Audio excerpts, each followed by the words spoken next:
I guess I'm not allowed to just make funny faces now that I'm the host. So welcome in, everybody. What is up? Welcome to our very first DFS and Chill show in week 17, because why not? Hey, we got to give it a try at some point. And week 17 is the perfect week. DFS is still going on, whereas redraft doesn't really matter anymore.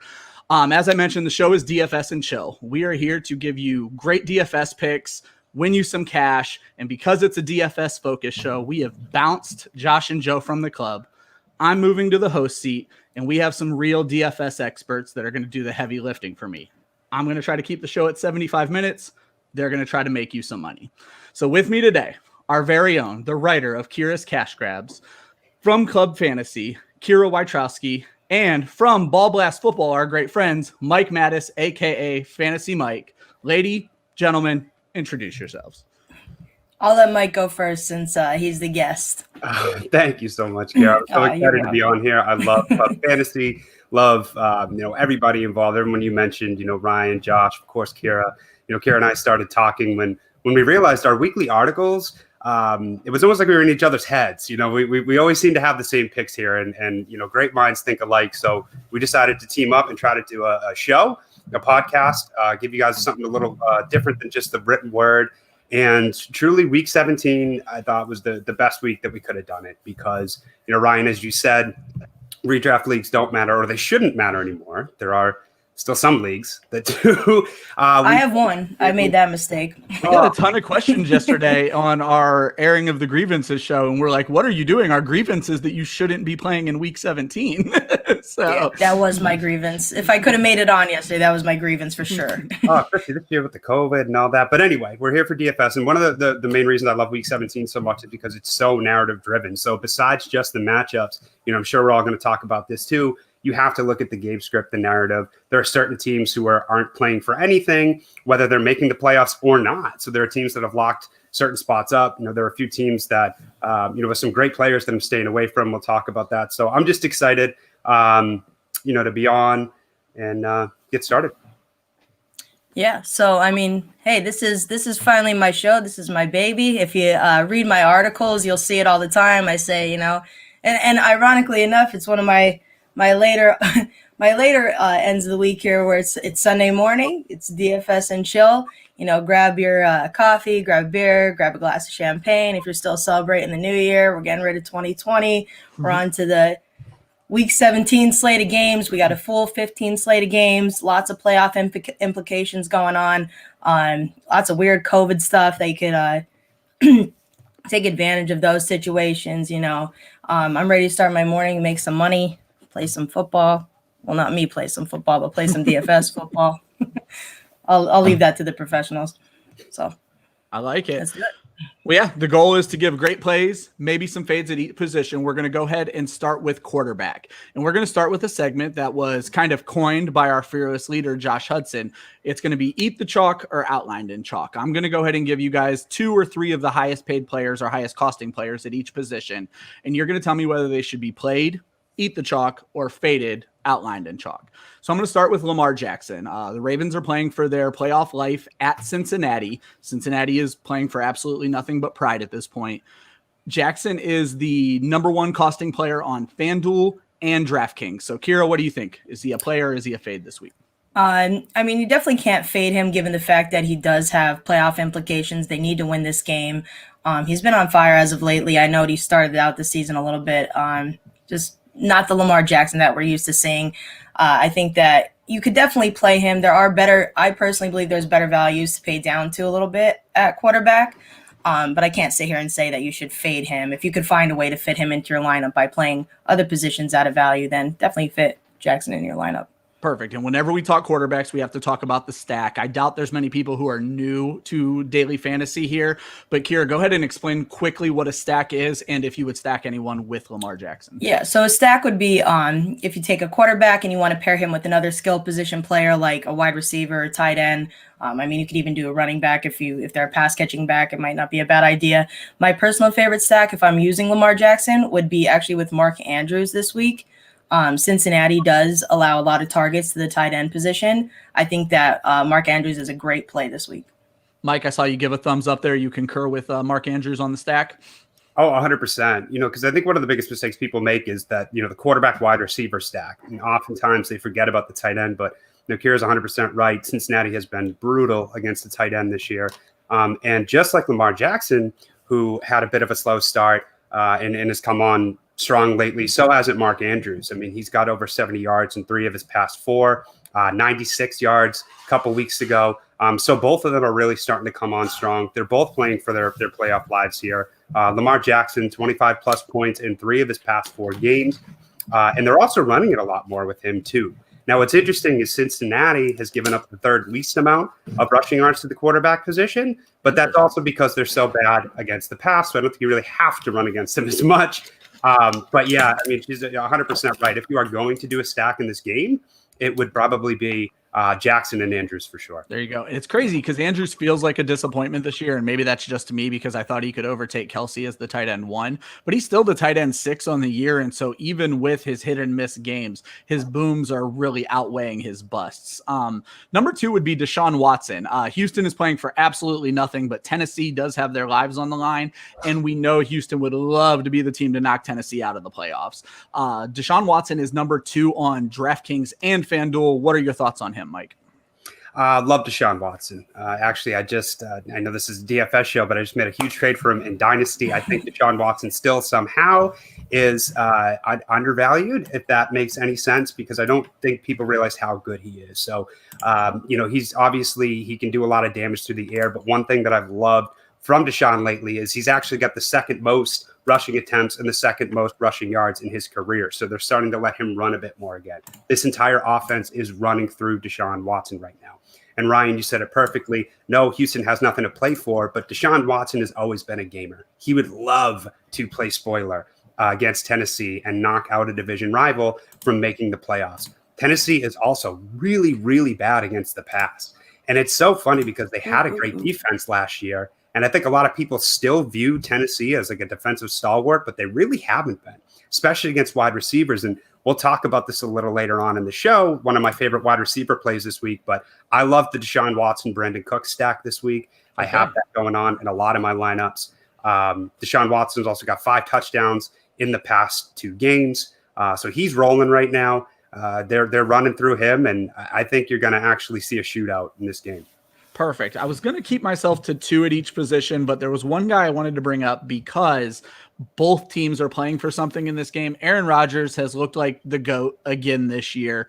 Definitely a huge bounce back. He's definitely a huge play with Davante Adams. He is the 3rd highest paid on FanDuel, but the 5th on DraftKings, which just absolutely shocked me. But that might have to do with Chicago's defense for fantasy purposes has been very good against quarterbacks and very good against wide receivers. So I'm going to let either one of you guys or both of you guys jump in here.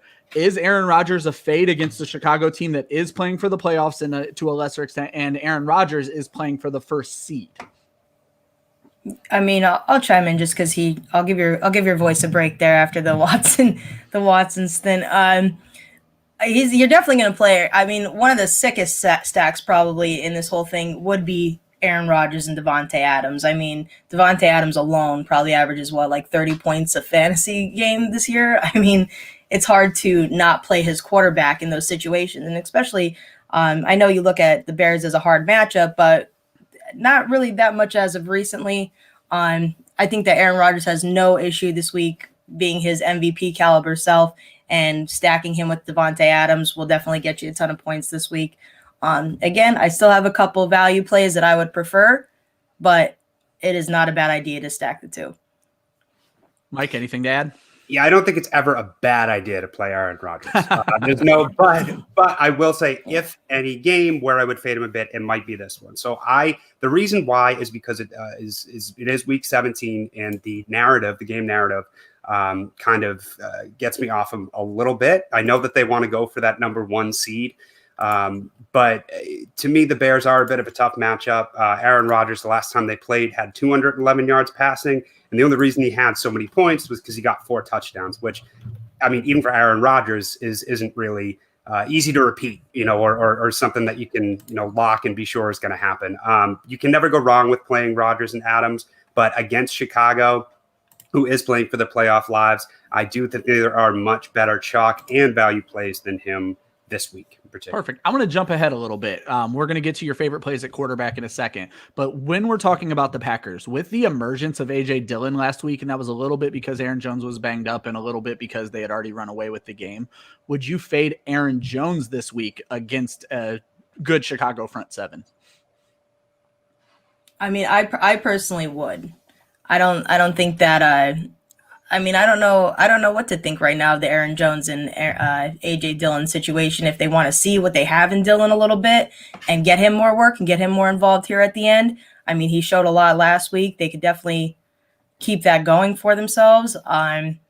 He's not one of my favorite plays at the running back position this week. If you're going to pay up that high, there are much better players in that range, that tier, that I would avoid Aaron Jones personally. I don't know. What about you, Mike? Yeah, I agree with that. And I think also, again, with the game scripting here, I could see the Packers maybe trying to come out hot, really trying to attack the Bears, even though they do have a good passing defense, and trying to go up in order to give Rodgers a little rest at the end of the game. And if that happens, I think you could see a lot of A.J. Dillon, especially heading into the playoffs. Look, he looked fantastic against Tennessee. I get that for sure. But Aaron Jones is the RB1 in this team. There's no question about that. And I think that they want to also rest him up for the playoffs too. So if you're looking for like a real punt play, hopefully, trying to get like a touchdown or two at the end of the game and kind of garbage time, or as they're running the clock out, A.J. Dillon, could be a nice play there. But I'm not really particularly interested in Aaron Jones too much this week either. Perfect. I just want to give a little spotlight to our great friend, stepmom Lauren, who pointed out that if the Packers get far enough ahead in this game, it's going to end up being another A.J. Dillon game, much like what we saw last week. So. All right. Yeah, exactly. So that's kind of what I was saying too, where it's if they get up, they're going to rest Rodgers and probably Adams too, which is another reason why I'm kind of a little off that stack more so than it would be in other weeks. Perfect. Well, we've talked about, the chalk plays, some of your not favorite, and you guys have numerously mentioned that they're not your favorite plays this week. So let's get into your favorite play at quarterback. Kira, who's your favorite? My personal favorite play this week at quarterback is going to be Kirk Cousins. He's going up against the Detroit Lions. Over the last 6 weeks, Kirk has actually been the sixth best quarterback in fantasy football. He gets Detroit, who's been giving up 30-plus fantasy points to quarterbacks in a game of 4 of the last 5 games. I'm sorry. The last 2 weeks, they've given up over 45 points overall. The Detroit Lions, that is. Yeah. The defense is just a mess. I mean, think about last week. What Tom Brady did in the first half of the game versus the Lions was incredible. I mean, their opponents have finished as the top 3 quarterbacks in the last 4 of the last 5 games. He's an easy value play for me this week. Sorry, my dog is scratching at the door, you're fine. So he's distracting Mine's me a locked up bit. as well. Never apologize to your dog. Dogs are always I mean, also last time these two faced off, Kirk Cousins, he's driving me crazy. Last time he played, he put up 3 touchdowns against them. So we have no Dalvin Cook, also, mind you. They're going to be rolling out with Alexander Madison, Mike Boone, maybe a little bit of Amir Abdullah. I think that Kirk Cousins, and one of my personal favorite stacks with Kirk Cousins this week is Justin Jefferson.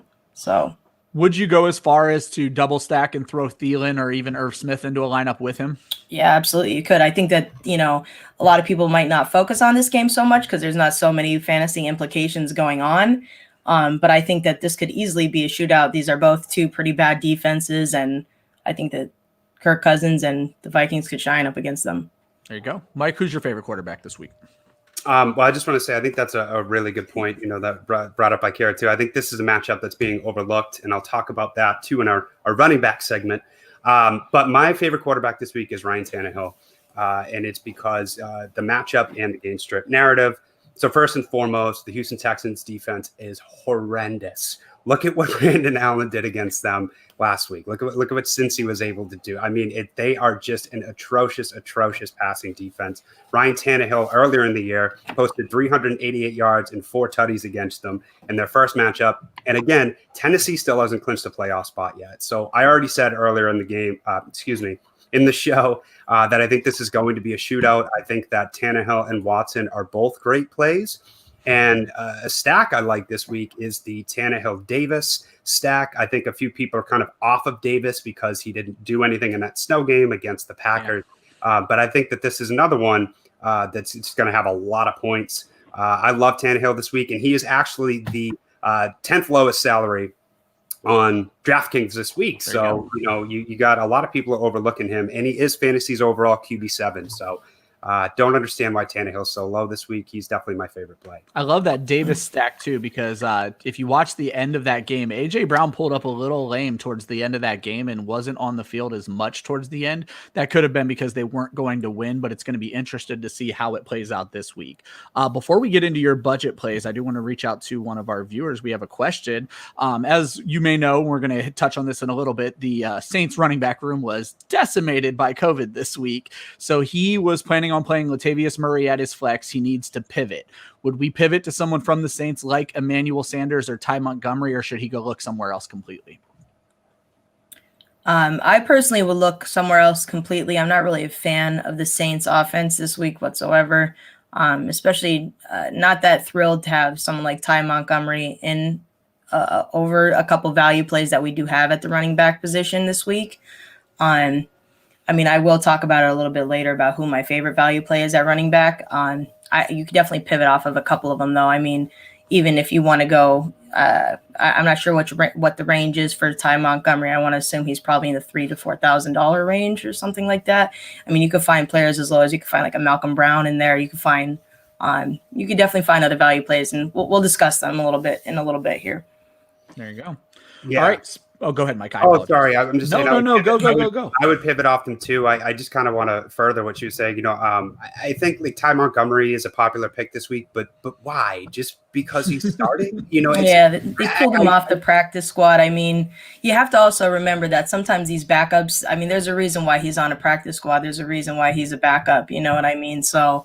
And he's had his chances. He's had plenty of chances and multiple times throughout his career. And he's just because somebody's starting does not mean they're a great play. However, I will say quickly that I did put Emmanuel Sanders in one of my lineups because the Saints have got to win. They're trying to, fight for some seeding here too. Yep.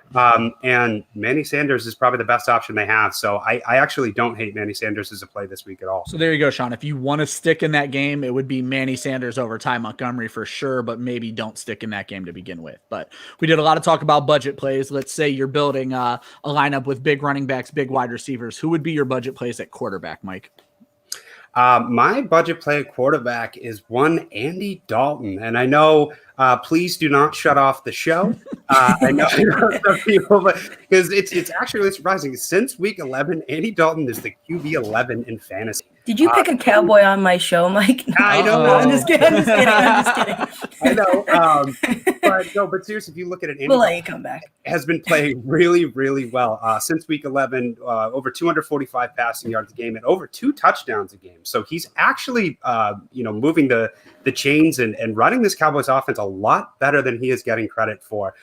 And surprisingly, the Dallas Cowboys have a chance to make the playoffs this week, which is a mess. Just incredulous to me. No way, my Eagles are 100% stopping that. There you go. That's So I mean, that's what I'm saying. So they probably won't, but there's a chance. So I think that Dallas is going to come out swinging in this one, especially in a big game against the Giants. So for dirt cheap, I actually like Andy Dalton a lot this week. Love it. And would you stack him? I would stack him actually with CeeDee Lamb. That's one of the ones that I'm going to talk about. That would be who I would suggest as well. Okay. I actually do really like CeeDee Lamb this week, so I'm not that biased, Yeah, see, come on, a little objective hey, here. That Cowboys offense is fantastic. They have all the right pieces to do all the right things. They just have to put it in play. So. There you go. Kira, who's your budget play this week? My budget play this week is actually Baker Mayfield going up against the Pittsburgh Steelers. I know a lot of people are going to be down on him just because of last week where it was just absolutely terrible situation for Baker Mayfield. Right before, basically, a day before the game, like every wide receiver and skill position player for them came out with COVID. He had no Jarvis Landry. He had no Rashard Higgins. He just had not one single wide receiver available out there to him. It was really only Austin Hooper and his running backs. So I think a lot of people are going to be down on him. He's going to have really low ownership. The Browns are playing for something. They're playing for the playoffs. The Steelers kind of have their entire thing locked down. They are sitting already Big Ben. They could also be starting or not starting, sitting multiple starters on their defense. Confirmed TJ Watt is not playing. Yeah, there's a couple that they've already agreed that aren't going to be playing in this game. If you just forget the Jets game, Baker Mayfield the last 3 weeks has been a stud despite his matchups. I mean, he's done well against the Ravens. He's done well against all of his divisional matchups. I think that he could be a smash play this week. I mean, he's really low down there too. I think he's like the 23rd priced quarterback in this game. So, and who from the Browns would you stack him with? Oh, you could easily. I mean, Jarvis Landry, Rashard Higgins, both great value plays there that you could stack him with. Yeah, even when Pittsburgh's defense was at their best, they were still giving up a ton of fantasy points to wide receivers. And a lot of that was because their offense was really churning and they had to play from behind. The other offense had to play from behind, but I think that's still a position they're going to struggle with. So I think both of those wide receivers are definitely good plays. I think that TJ Watt being out is going to be a huge boon for the Browns. I'm really interested to see because it's such an important game for the Browns and it's such a huge rivalry. And for anyone who remembers last year, it's also the Mason Rudolph, Myles Garrett rematch. So yeah, they made him a captain too for this game. Hopefully we can avoid anybody going to jail after this game. I know it's hard to defend him, but I don't think Myles Garrett is that bad of a guy. I mean, I think that his emotions got the best of him. So hopefully we can. What's funny, I'm from Northeast Ohio. There were like news stories the week before how he like was helping puppy adoptions at a dog park. He's beating a man with a helmet. He like loves dinosaurs. Like the guy just doesn't seem like the type to just go crush someone with the helmet, but I mean, he did it. You know, it happened, right? He's up for the Walter Payton Man of the Year award, I think, too. Oh, I didn't even know he was the Browns nominee for that. Even better. Yeah. Hey, listen, look, everybody deserves a second chance, shot at redemption, and you know, I'm a Myles Garrett fan too. Let's give him another chance. Sure. Great player. And they did make a point. Josh Hayden is out for this game too, so that's good. Oh, there you go. Yeah, so everybody's out. So it's so interesting to me that the Steelers have nothing to play for and the Browns have everything to play for. It's they're hungry. It's been a long time for these guys. So it really has. You should see something.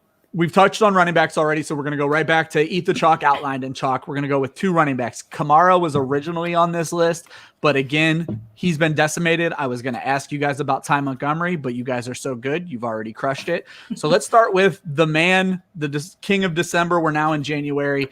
Derrick Henry. He is the highest on FanDuel, but somehow second on DraftKings. I might have to go check my own notes on that. But regardless, playing Houston, Tennessee is still playing for the division, still playing for their playoff lives. Mike, what are your thoughts on King Henry? Play Derrick Henry everywhere, every time. It's just that simple. He is the easiest chalk play on the slate for me this week for so many reasons. Now, I said that the Houston Texans passing defense was bad. Their run defense may be even worse. Houston's just really bad. The defense is really, really, really, really bad. And I think that Derrick Henry is going to eat them alive. I also think the game script is going to play into it too, not just because Tennessee is trying to win, and if they get up, they'll likely run the clock out, but Derrick Henry's going for 2K, you know, and I think that, you know, he's someone, he really wants that, and I think that he's going to be playing out of his mind today. You know, I think one of the mistakes that people can make in DFS is they try to find too many value plays, and they completely miss some of the chalk ones that you need to win. So yeah, your lineup does need to be different, and you need to be able to diversify it from the overall pool. But there's a reason why Derrick Henry is as expensive as he is.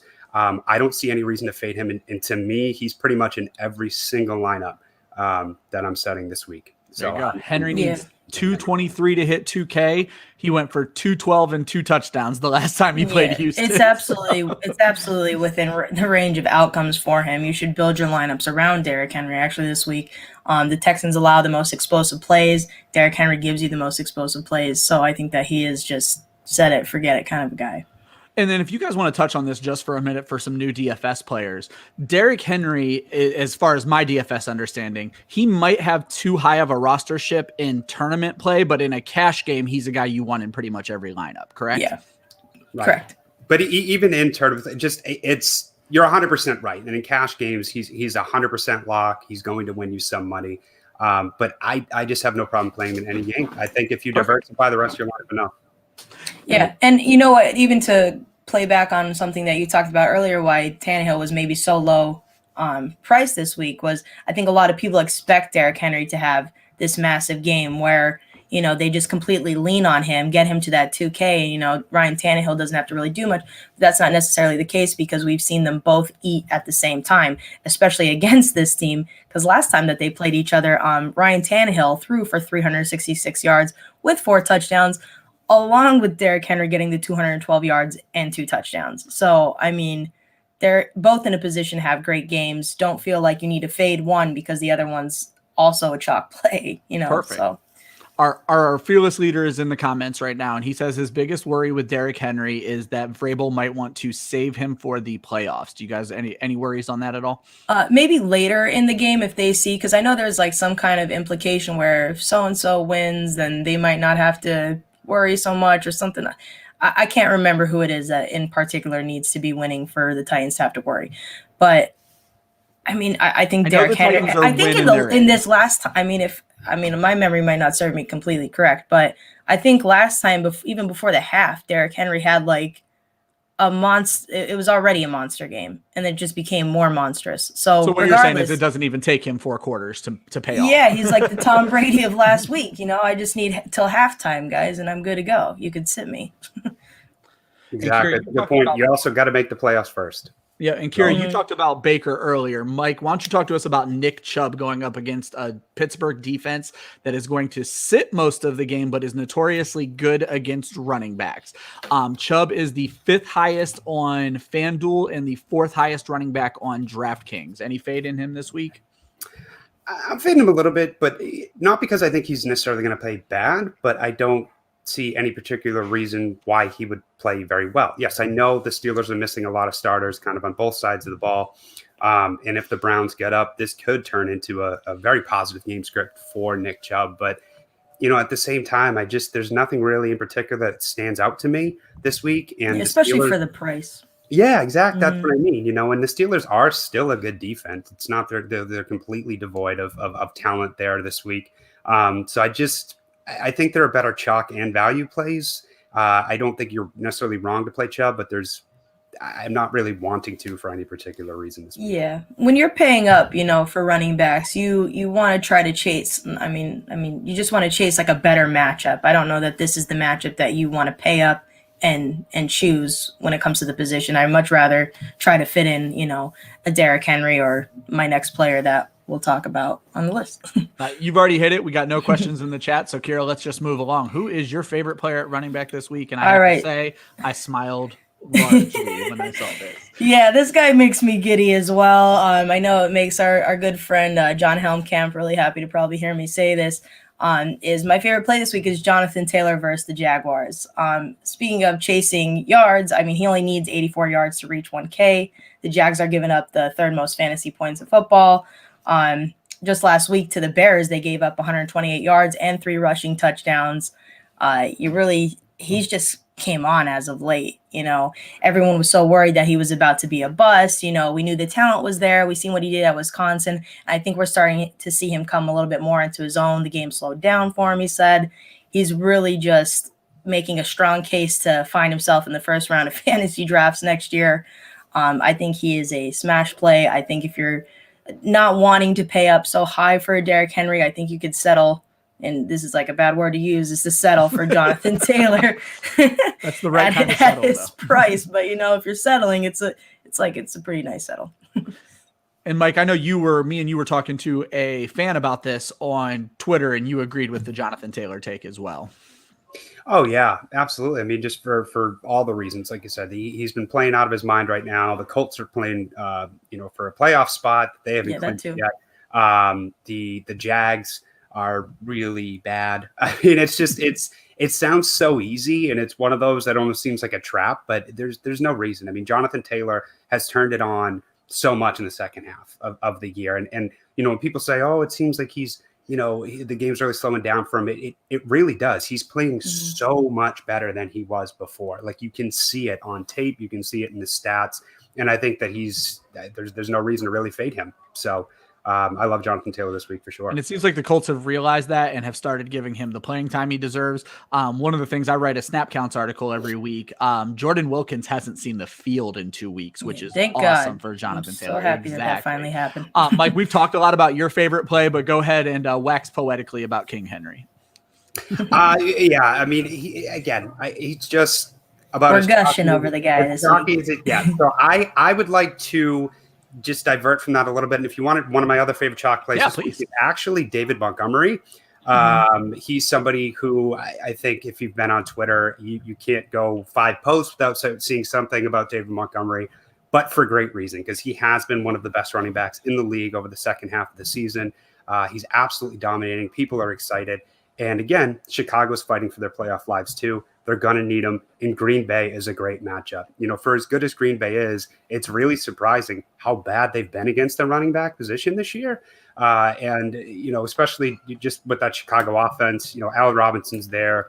Darnell Mooney is a nice young piece. Cole Kmet's been coming on. But that offense runs through Montgomery and Robinson. And if the Bears are going to win this game, they're going to need to go through David Montgomery. So he's another one of those chalk plays. If you don't want to spend quite so much for Derrick Henry, I do believe that Monty is probably the second best or safest pick in the slate this week.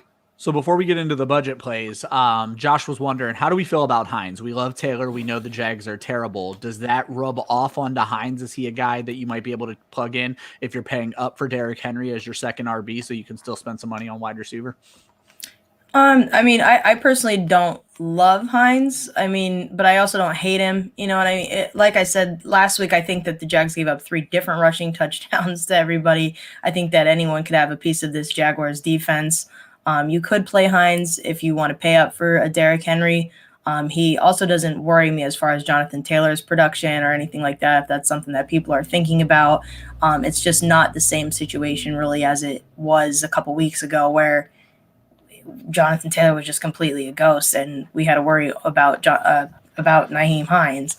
I think they're both playable. I just think that Jonathan Taylor has way more upside at this point. Yeah, I wonder how much that Jonathan Taylor ankle injury was bigger than what they were letting on, because it's just funny that they gave him some time and he came back. Mike, what are your thoughts on Hines? I like Hines maybe as a flex play if you can fit him in. I do think that he's going to get some work, and who knows, say the Colts go up, maybe they do want to give Taylor a little bit of rest. Again, you really, really have to think about game script this week in week 17, more so than any other week. It's not just about the matchup. So Hines could see a bit more, because even if the Colts make the playoffs, they're going to be playing next weekend. There's no chance of getting a bye. So maybe they do want to give Taylor a little rest, but I think he could be a decent flex play. He's not a lock for me, but yeah, I think Hines could get some work today. What's interesting about the Colts is they don't control their own fate, but they play as the same time as the Titans. So they'll be scoreboard watching, but they have to win that game. So. Right. Yeah. And the thing that's unique about this week is it is a 15-game slate. So you have so many options with so many better opportunities than maybe what you see in the Hines this week with other teams where you could play a different player at that same position and you don't have to worry about anyone else stealing the workload. One of my favorite value plays at running back this week is going to be Ty Johnson for the New York Jets. He's going up against the Pats. He really has no one to compete with in the backfield at this point. LaMichael Pirine has COVID or is a close contact, something like that. Frank Gore has a bruised lung, so there's just no one else. And I know we have it's a small Frank Gore finally went down. Incredible that it took this long. A bruised lung just tells me he probably has no ribs left. I know, honest to God. So. I love him. The GOAT, the legend, Frank Gore, no disrespect to him. But you don't have to worry about a competition there, and you could pay in the same price range and you're going to get a way more opportunities. The Pats defense is just no longer scary. I know we only have a small sample size with Ty Johnson. Last time he had the backfield all to himself, he had 22 carries for 104 yards and a touchdown. That's pretty impressive. He obviously has some juice to give you a little something there. And not only that, the Patriots last week, they gave up 130 yards and a touchdown to running backs. So I like Ty Johnson a lot this week as my ultimate paid down running back opposed to a lot of the others. That's good. And Ty Johnson is a guy who, even when Detroit was having almost the same running back type of issues last season, Ty Johnson stepped up and had a couple of good games for them too. Mike, who would you play as a budget play? First and foremost, I got to give it to Kara there. I completely overlooked Ty Johnson this week, and I think it's absolutely brilliant. I hope everyone else did too. Well, that's not, I mean, I hope all of you don't, but that I'm playing against in my cash games or anything. Yeah, you also just took him. I saw that sneaky pick in our Dynasty startup that we're in the middle of right now too. I saw that, which, by the way, he's been on and off my roster a few times in Dynasty this year too. He's got some talent. Ryan, you just said he got his chance in Detroit last year, and he looked great when he was a starter for the Jets a few weeks ago. He was fantastic. He's also someone with a lot of pass catching upside. So especially in DraftKings, they use full PPR. I think he's a great play. And we don't need to talk about how bad my Patriots are. So, but I think one of my value play for this week is DeAndre Swift. So I'd mentioned earlier in the show, I think a matchup that is being completely overlooked is that Vikings-Lions game, because who cares? They're both not a great team. They're both not playing for anything this week. But because of that, there's really no reason for them to rest any starters either. I think they both want to go out with a bang. Detroit, thankfully, is no longer giving 10 carries a game to Adrian Peterson. This is Swift's backfield. And a lot of people have cooled on Swift because after that big breakout earlier in the year, he's only averaged about 70 yards a game, but it's really not his fault. He's still been playing great. He's averaging 4.6 yards a carry. He's getting 5 targets a game. So right now he's 4th on the Lions in targets and receiving yards. And he has 4 touchdowns over the last 4 weeks. So he's still scoring and he's still playing very well. And I think that, there's no reason why they wouldn't just let him go against a really bad Vikings defense. Did you guys see what's that guy's name? Alvin Kamara did last week? He was, that was see that guy with the red and green cleats? Yeah. I think he was okay. So I mean, the Vikings are a really bad team, and I like Swift this week. Not super cheap, but not super expensive either. I think he could be a really solid RB2 in lineups this week for sure. I know you work with my good friend Matt Betts over at Ball Blast, and he was a big DeAndre Swift guy this entire offseason. And I think at one point, I don't want to misquote Matt here, but I think he was his rookie RB1 at one point. So Swift is definitely one of those guys who's coming into his own as the season moves along. Speaking of moving along, let's hit wide receivers. So we're going to hit back to Eat the Chalk or Outlined in Chalk. We've already talked about Devontae Adams. Obviously, he's basically a must play. If you're building a lineup, you want Devontae Adams in your lineup. But let's move down a little bit. Calvin Ridley is at Tampa Bay. Atlanta doesn't have anything to play for. Tampa Bay truly doesn't either, except for seeding. But Ridley is still the 3rd highest on FanDuel, 2nd highest wide receiver on DraftKings. Kira, how do we feel about Calvin Ridley this week? I still feel good about Calvin Ridley. Last time these two matched up, we saw Calvin Ridley have a tremendous day. He had 10 targets. He ended with 163 yards and a touchdown. Without Julio Jones, we were worried about Matt Ryan and if, he could still be a productive fantasy quarterback. And he wasn't for the most part, but Calvin Ridley has stayed relevant regardless. The Bucs have been bleeding points to the wide receiver position. I think that he could definitely put up great points for you this week. He's someone to build around as well and pay up for. Mike, you agree? Oh, 100%. He is my numero uno chalk play.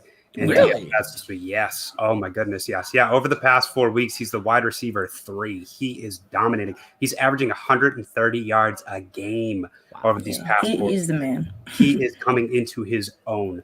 I mean, he's just been fantastic. And I do think that, again, Atlanta, the game script doesn't really go, and there's not much going on for them here, but they're still going to be playing against a division foe. Matt Ryan's probably going to want to prove that he can still play, because who knows what's going to happen with Atlanta. They also have a coach trying to fight for a job too. Yeah, just interviewed 2 days ago. So. They got a lot of changes. They got a lot of changes coming this way, which could include Matt Ryan. He may want to go out with a bang, but more so kind of what Kira just said too. Tampa Bay, they've got a great rushing defense, and earlier in the year they were a hot fantasy pickup, but they're really not good in the secondary. They've given up the 11th most points to wide receivers on the year, and Carlton Davis, who's been a bit of a revelation this year, had a pretty solid year for them, cornerback in Tampa Bay. He is a game time decision. He may not play. I don't know if that has come out yet. It is 11:40.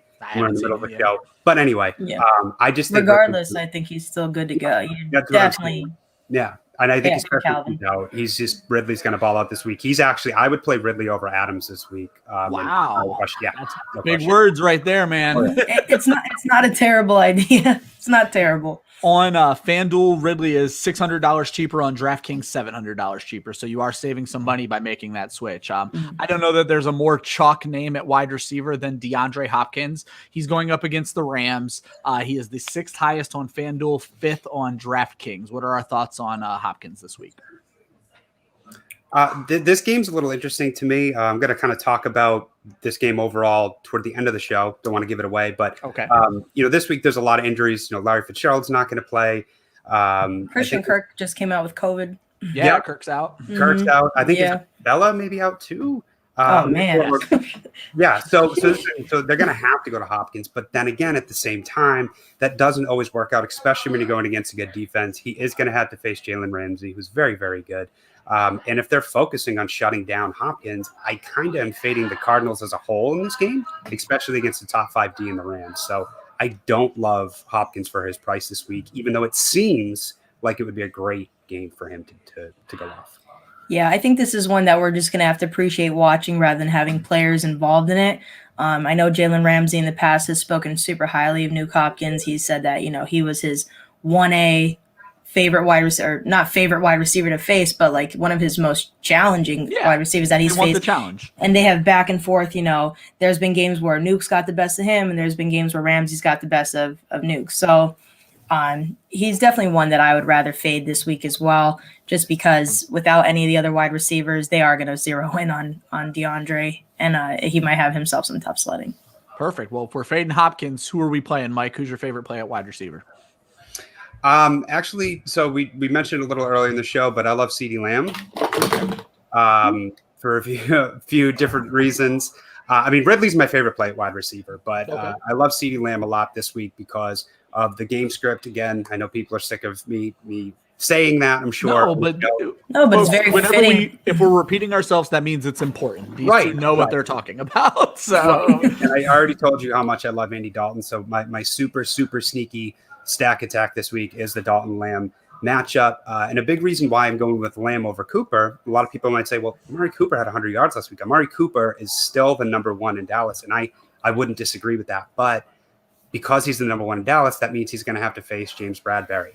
And a lot of casual fans may not know who he is still, but he had a great year in Carolina last year, was a free agent signing in New York, and he's been one of the best corners in the league. There's a reason New York went out and paid him, and he's done very well. In their last matchup, Cooper didn't do much, and in week 4, and CeeDee Lamb went off for 124 yards. So, yes, that was when Dak Prescott was playing, but I also told you how well Andy Dalton's been playing as well. So, especially in a game the Cowboys need to win to mediocre defenses, I think that Lamb is a sneaky play for me this week. I think my favorite part about this show so far is that we've been able to talk about cornerbacks without hearing Joe Zolo tell us that they're all overrated and it doesn't matter. Shout out to Joe. We just let everyone be who they are. Yeah, exactly. Kira, who's your favorite play at wide receiver? All right, so my favorite play at wide receiver this week is going to be Justin Jefferson. I know we talked about the upper echelon of wide receivers. We hit, Devontae Adams. We hit Hopkins. We hit even Calvin Ridley. Who am I missing here? How am I missing them? We had, who were they? A little Devontae in there. Oh yeah. Okay. So we hit them. In that tier is really it should be Justin Jefferson as well, but he's not necessarily priced that way. He's priced up high, but he's a little bit lower than all of them. And he has a super great matchup versus Detroit this week. He's been getting double-digit targets in 5 of his last 7 games. He's put up at the least 39 yards and at the most 135 yards in his last 7 games. Most of those games were over 70 yards. Again, we're chasing some records. It's at the end of the year here. Everybody wants to hit something. He has a pretty prolific one. He just needs 111 yards to break the rookie record for receiving yards. Wow. I think he could easily smash that. He has been. I might be looking at him even more starry-eyed because I watched the Eagles just happily skip over him and let the Vikings take him away from me. But, he's just had such a great season. He's been a huge fantasy steal. I obviously liked Kirk Cousins. My favorite stack with him is Justin Jefferson. I think that he's going to have himself a great week. I say you guys are sticking on Brandon on strategy. Both of your favorite wide receivers are stacks with your quarterback, so it works out perfectly. And I see them saying that Thielen is going to steal 2 touchdowns, but even if Josh trying to rain on even if Thielen does do such a thing to my Justin Jefferson, he will still have a good game. I mean, I could see them trying to push to get him that record. I mean, that would be really something. I think one of the most interesting things about Jefferson is just how right everybody was coming into the draft. Everybody wanted him to be the Diggs replacement. They thought he had the similar skill set. They thought he was the guy. It actually happened. How often do we want a player to go to a team and it actually happens? And then more importantly, how often do we want it to happen? And then the guy just goes in and balls out. I mean, I don't think people realize how good Jefferson was this season. I do. I know exactly how good he was. There you go. I love it. And not to stop the road here, but you guys passed on CD Lamb too. That's Please. I literally had on my social media everywhere. I had this idea in my brain that we were going to have Ginger Jesus and the Lamb of God going to the Eagles, and it just didn't happen for me. Am I wrong? Didn't the Cowboys trade up ahead to get Lamb? But that's what I mean. Okay. No, I don't. I don't think the Cowboys had to. I think because we made the joke that it was. Well, we made the joke that it was the revenge for Dallas Goedert because the Eagles. That's took why Goddard they picked Lamb, because they didn't necessarily need the wide receiver, but they took him. You know what I mean? Make sure he didn't fall to the Eagles. So. Yeah, they sure got us good there. It really upset me that we didn't trade up in that moment once I seen him keep going down. But and I don't want to be accosted for this, but I've never been a huge Rager guy. I just haven't. I don't understand. No, and I understand. I wasn't either. So I thought for sure I was going to hear Justin Jefferson at that pick. I still think Rager could turn it around for himself. I don't think that he had himself the best opportunity this season to shine. And I don't know that it has a lot to do with. I don't know that Justin Jefferson would have shined over here at the Eagles. I don't know. I think that we got a situation under our hands. So. Josh said that the Eagles were trying to trade ahead with Atlanta, couldn't get the deal done. Dallas stole Lamb, which could just we probably couldn't bear to give up any pick or anything since we picked so well. There you go. Well, then I apologize. Sorry, Philly. No, not at all. And so, Kira, who's your budget wide receiver play this week? All right, so I do give love to your Patriots here. I do like Jacoby Myers versus the Jets. I always have a rule that you pretty much start everyone versus the Jets, except for your running backs. I don't think that running backs necessarily fare all that great. But, I mean, I remember in the last game versus the Jets, Jacoby Myers, I felt like he was the only one getting the ball every play. I mean, he had 12 receptions for 169 yards. He almost had himself a touchdown. He dropped it. He's just the most heavily targeted guy in this offense. There's just really no one else there at wide receiver to be able to feed the ball to. The Jets are giving up the 13th most fantasy points per game to wide receiver. I think that he has plenty of opportunity and upside in this to smash at his value play here, at his price point. Was that the game? I'm trying to look it up quickly, but was that the game where no other wide receiver was targeted? I think that Damian Bird might have had 1 or 2 or something, but I mean, it wasn't that game then. Yeah, I just saw it. So there was a game this season where Myers was the only wide receiver that was targeted for the Patriots. Yeah, I mean, so when he gets someone like the Jets, you know what I mean? You gotta throw him at least your flex there or something, or pay down just to fit some other guys in. There you go. Here's the upside. Mike, who's your pay down guy at wide receiver then?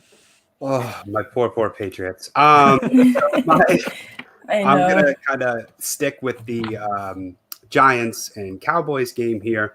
Okay. I'm going to go with the guy who's actually priced, I think, the exact same, at least on DraftKings, as CD Lamb, and that's Sterling Shepard, who's somebody who is perennially one of the most underrated players in fantasy. And it's because he's had a lot of concussion issues there. He misses a lot of games, but, last week he had 77 yards in the score. Danny Dimes is playing a lot better than he was earlier in the year. And again, both teams have a shot at making the playoffs. So, we're going to talk about another Giants player. I think Kara and I are on the same page once again. I saw it. But it's insane how cheap he is, but we'll get there. But Sterling Shepard is, I think, a really good value play too, a deep dive, who could end up having a really good game and a must win in the shootout. All right, let's make some chalk decisions then. So we're moving on to tight end. Tight end, it's funny because chalk is basically a name that could be assigned to 4 guys at the position, maybe 5, and then everyone else is just and then we garbage. shut up. Yeah. And one of those guys isn't playing this week, or if he is, we're still not touching him at Travis Kelce just because Chad Henne. But anyway, we're going to skip over Kelce. Let's talk about Darren Waller going against the Denver Broncos. He is the second highest costing on FanDuel and the second highest on DraftKings. How do we feel about the Walrus this week? Yeah, I mean, I still feel good about the Walrus. I think that Denver and the Raiders are going to be a sneaky shootout game because, again, another set of teams that have no playoff implications going on. But I mean, both of these defenses are just absolutely terrible. The Raiders are still going to lean on somebody like Darren Waller, and I think that he could still pay off for his value even at a high price for sure. Mike? Yeah, I like Waller a lot just because he's Darren Waller. But another game script narrative, kind of getting away from the whole playoff thing here, is actually Derek Carr might be playing for a job. So he came out last week and he looked really good, but Mariota looked really good a few weeks ago too. And I don't think people realize how close Derek Carr may be to losing his job. So one of the things you have to look at when you look at contracts is, okay, yes, Derek Carr is signed for the next couple seasons, but they can actually get away from him for just $2.5 million dead cap this year. They also signed Mariota to a big deal. This wasn't a flyer that they took on Mariota. Mariota's making $10 million a year. You know, that's a really high price backup, and he really did look good a few weeks ago. So I think the Carr comes out. Pressure is on. Yeah, exactly. And if he comes out and looks a little mediocre, you know, we could see, you know, Mariota really getting a chance here in the offseason. But if he comes out and balls out, you know, maybe he gets the Raiders to rethink that. And I think that Waller's going to have to be a big part. You know, Darren Waller, especially at the tight end position, you don't really want to try to dive too deeply on that position because you can miss really hard. Yes. And if the rest of your lineup is all upside, then someone like Waller is a pretty safe pick this week, I'd say. Yeah. We both talked. I think you both agreed. Mark Andrews, third highest costing on FanDuel, fourth on DraftKings. We talked about him a little bit with Lamar earlier. Andrews is a safe play this week. Yeah, I mean, Andrews is like a lock play for me pretty much at his position this week. I mean, I don't think you're gonna feel bad plugging in Waller, Andrews, or even Kittle this week, to be honest. I think even Kittle is completely fine at his price point. I mean, the guy sees a ton of targets. I know that Brandon Ayuk is out for this game. Yes. So really, who else? Just who else? It's gonna be Kittle. Stealing the show. Kittle was my next question. He's fourth on FanDuel. No, I love it. Third on DraftKings. Seattle has notoriously been good against the tight end this year. Jamal Adams, if there's a safety in the league who can line up against George Kittle, it's Jamal Adams. But as you mentioned, Ayuk is out. Mostert's out. I think Debo's still out too. Yeah, Debo's still out. CJ Beathard is playing quarterback.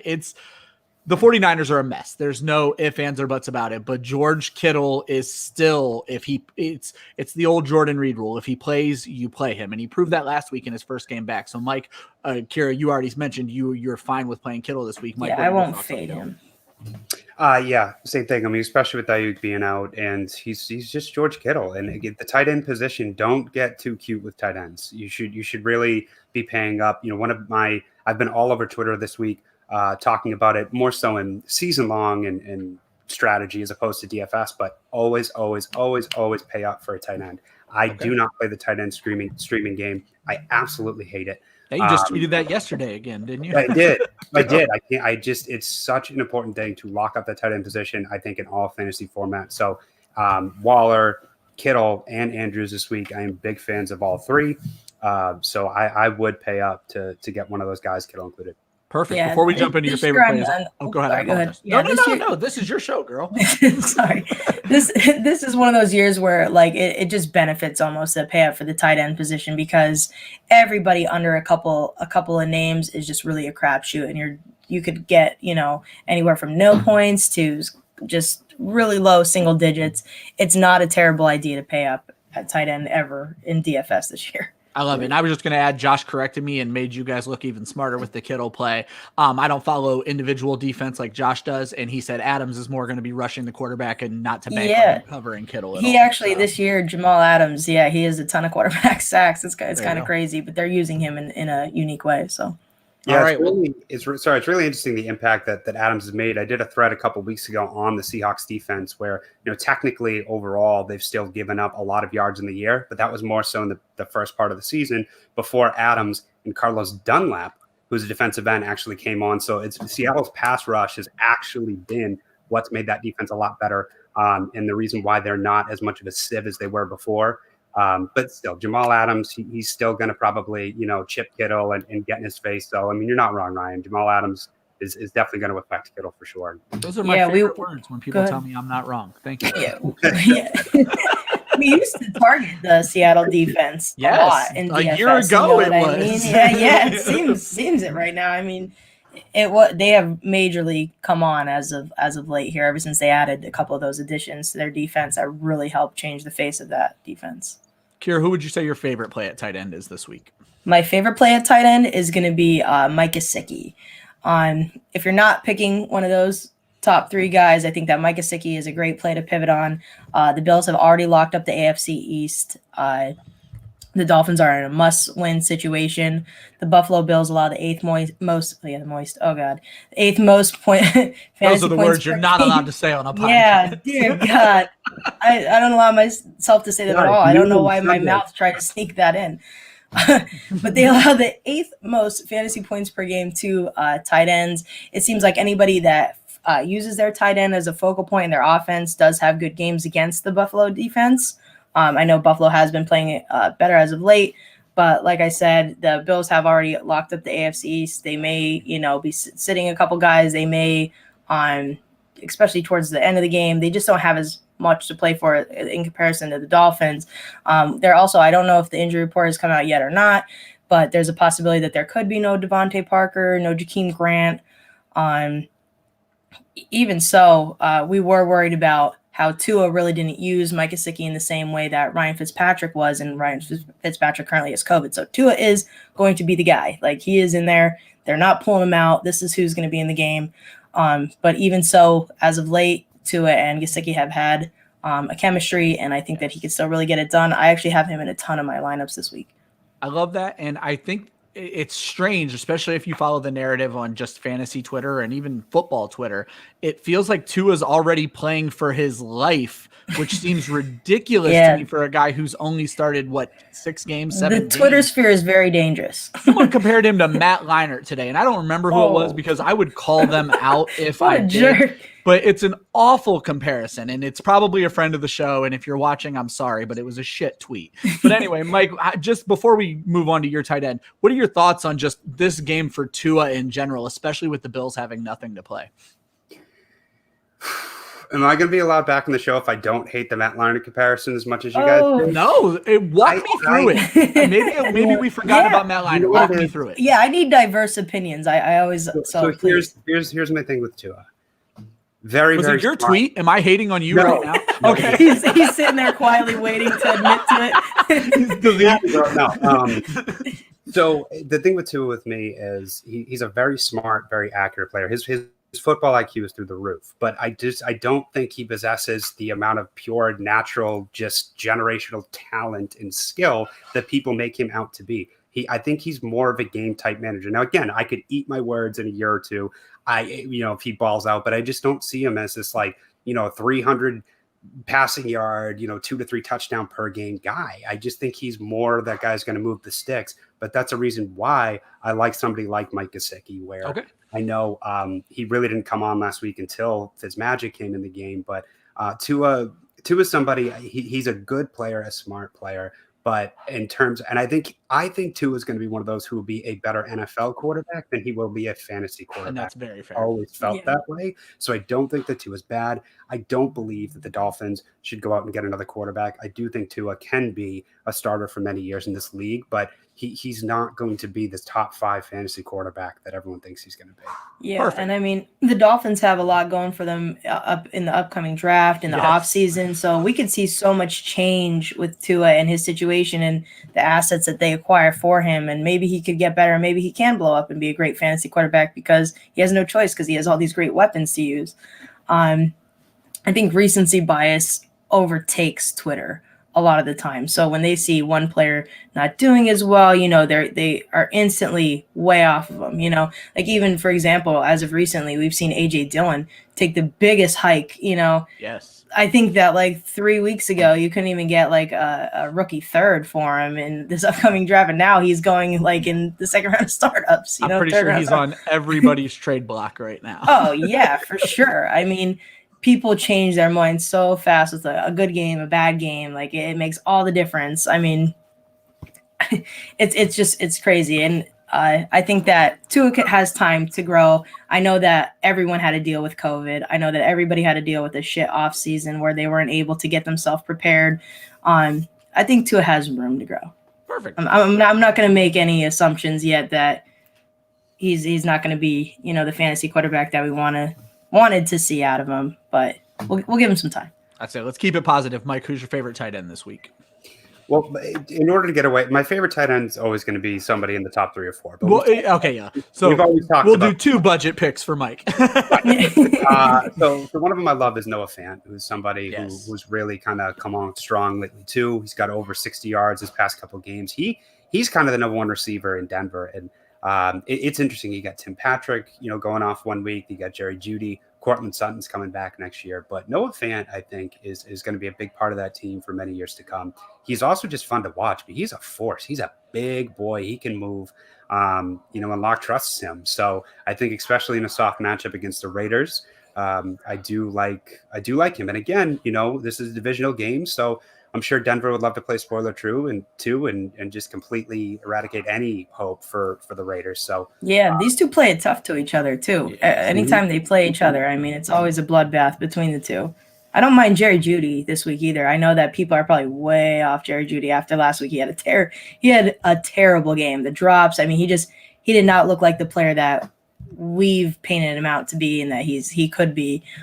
So I do like him. I mean, just to pivot back, with targets, even with the drop. Yeah, I mean, so there is a chance that he's still, in a sneaky shootout game, Jerry Jeudy might be a good play this week too. I like it. And then we were calling it the deep sea dive. I don't think I've even mentioned that once, but in the show doc, we were calling it the deep sea dive, and you guys agreed completely on a guy who Josh liked to say early in the season they needed to stop using Evan Ingram like he was Jason Witten, and it looks like they finally figured that out. So what are your thoughts? Both of you chime in. Evan Ingram.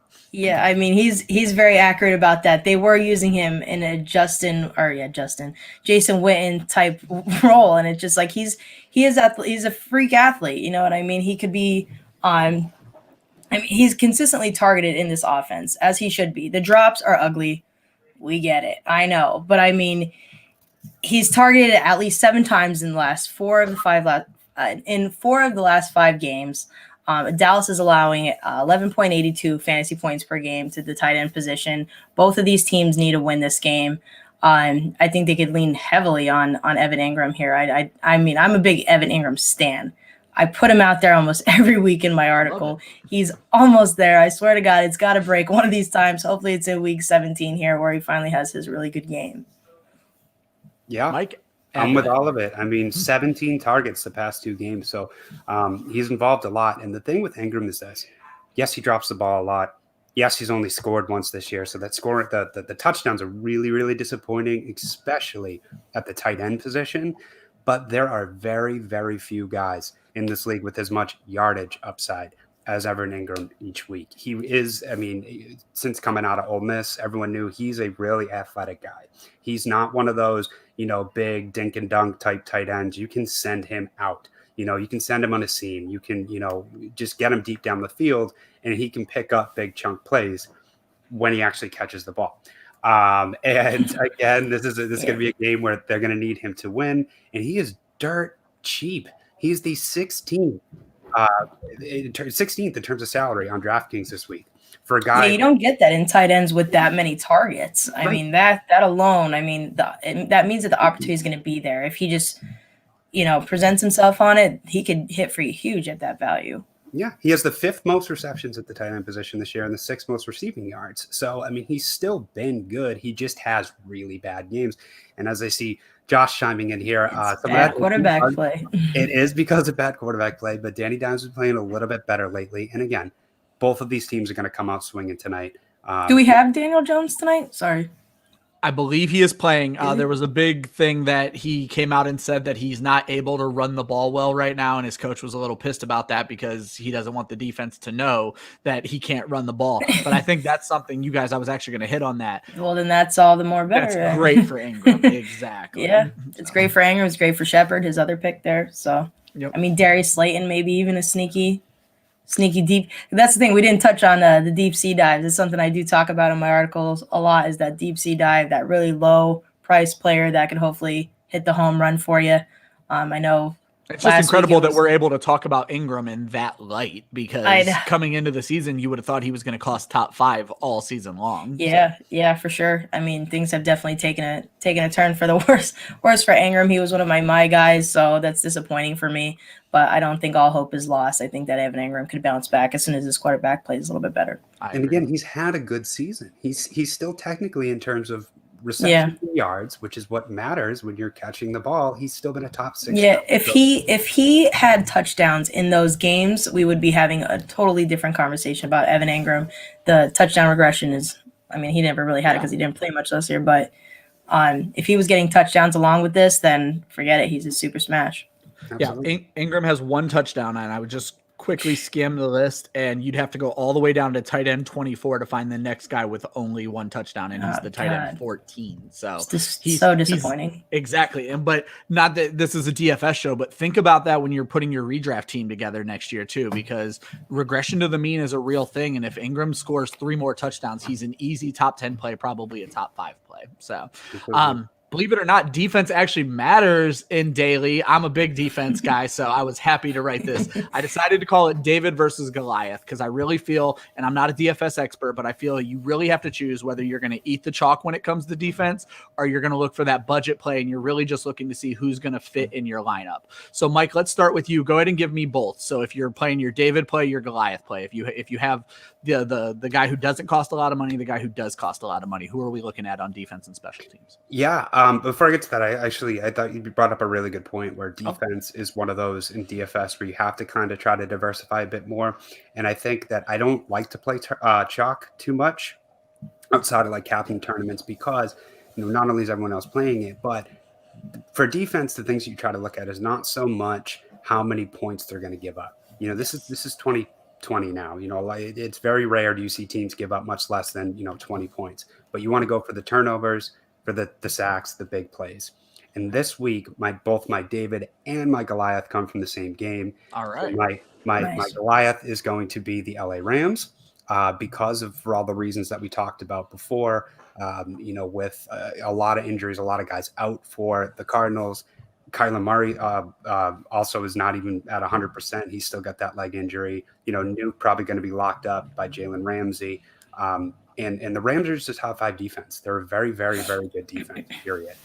But I also like the Cardinals because the Rams probably are a lot worse off than most teams in the league this week. You got John Wolford starting at quarterback. Or that AAF dude, as Josh referred to him in the chat. Yeah. That's how we should probably address him because everyone else is like, who the fuck? So I haven't been able to check in on this. I know Akers is gonna. They were gonna say he was gonna try to play today. He may be active. I haven't. We've been doing the show, but even still, they're hurting a lot. And the Cardinals are actually dirt cheap, and they've been a really good defense this year. Even without Chandler Jones, they've still been getting some sacks. And I could just totally see Walford with a pick 6 or a fumble 6 or something here. So I actually have the Cardinals in a lot of my lineups, and they're only 2,800 on DraftKings, so they're dirt cheap against a team starting John Walford. Yeah, this is his first NFL start too, right? Yeah. So I mean, this is heavy with playoff implications on the line and everything. A lot of pressure on this guy. They could definitely take advantage of that situation. Yeah. And Mike, you hit it on the head. It's something I write a defense and special teams article every week, and I talk about it on our show and my streams. Stop focusing on points allowed. Stop focusing on yards if you're still using that archaic measurement. Sacks and turnovers are all that matter in fantasy defense, because sacks and turnovers lead to points. And I mean, touchdowns scored by the defense.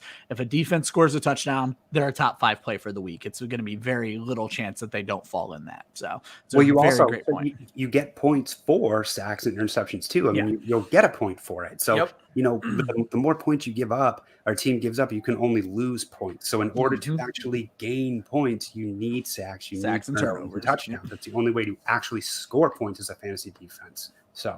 Yep.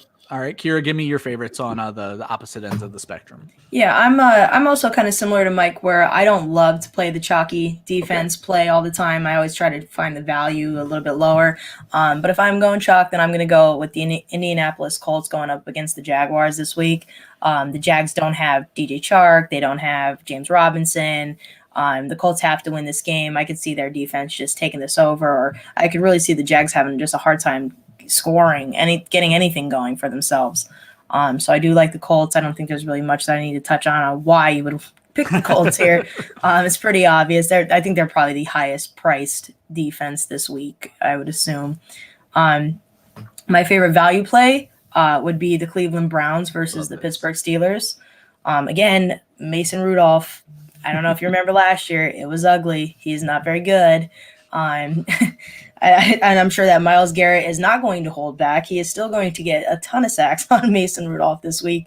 And the Browns defense is no joke. They do pretty well, especially their pass rush. So I could see them having a great day. Just even to spitball a couple other low ball defenses that I do like. Josh even mentioned in there about Dallas going up against Jones. Dallas has looked great, their defense as of late, especially knowing that, Jones can't run. I can see Dallas having themselves a nice day as well. They definitely want to get that playoff spot. Another one that I like that I really see nobody talk about that I think could be sneaky is the Carolina Panthers versus the New Orleans Saints. And that's mostly because they have no run game going on right now. And Carolina's one weakness is that they can't defend the run.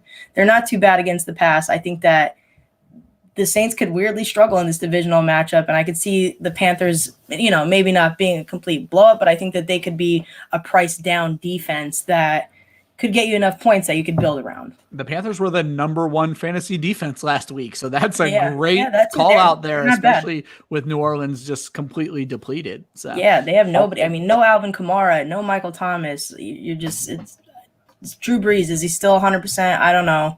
I could see the Panthers having a nice week. Hopefully I don't eat my words about it, but no, they have been a sneaky good defense all year. Look what they did against Rodgers and Devontae Adams a couple of weeks ago too. They're one of the only teams to actually contain them, relatively speaking.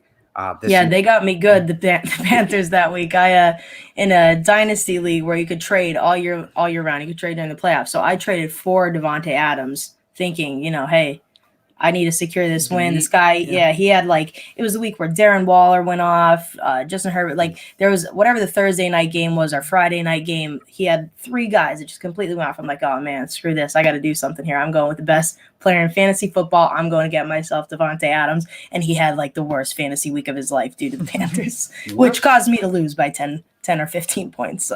So, fantasy football. We're a glutton for punishment when it comes to it. So, guys, we did it. Show number 1. I'm so proud of us. It's in the books. We made it. No, I really appreciate you guys. The info was fantastic. We got about 45 minutes left to go build some lineups. I hope everybody enjoyed themselves. Thanks for everybody who tuned in. Show number 2 is going to be next Friday. I think Mike's going to be back with us, but we can talk more about that. We're going to be talking playoff DFS, which is still a thing. You can keep playing this game we love for 3 more weeks. Make sure you subscribe to our YouTube channel. That way you can get the notifications every time we go live. Kira, Mike, remind everybody where they can find you and your work. I'll let Mike go first.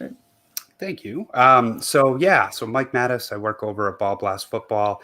Many of you probably know the wonderful founders, Kate and Michelle Lejuke, who created Ball Blast. They're some of the best minds that you'll find out there. Ryan mentioned Matthew Betts as well.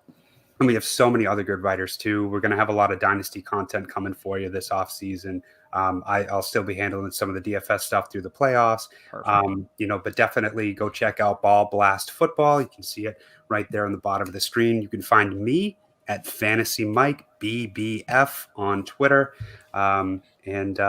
yeah, I just want to thank you both for having me on. This was really fun. Yeah, thank you for coming with us here. And people, don't be sad. I know it's week 17. Feels like football's leaving you. It's awful. We have, like I say, I get off-seasonal depression every year when this happens.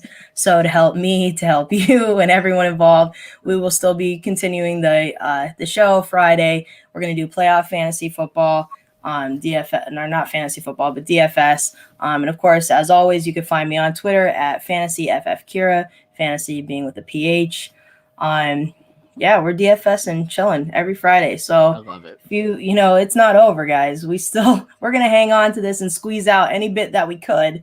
And we're going to talk DFS for as long as regular season fantasy football's gone. I like it. Another reminder, no pun intended, our flagship show that's every Wednesday is a year-round show. January is going to be all about accountability. So Josh and I are going to go over our preseason rankings and how they fared during the season with special guest Chris Molina. Chris is a contributor with us. He did rankings with us this entire preseason. So he's going to come on the show for the entire month of January. Every Wednesday, you'll be able to catch that show live where you're watching now or in podcast form on iTunes, Google, and Spotify. Make sure you check out our YouTube channel for a recap of all we've done, including our Women of Fantasy Football focus show. It's called The Speakeasy, hosted by Faith. I think that's everything. Hit those subscribes. Make sure you are following our wonderful host, Kira and Mike. If you want to follow me, great. It's on the bottom, the Fantasy 5, but I don't matter on this show. In the immortal words, right. Shut up. Oh, thank you. In the immortal words of Joe Zolo, defense wins championships, offense wins fantasy. We out. Thank you.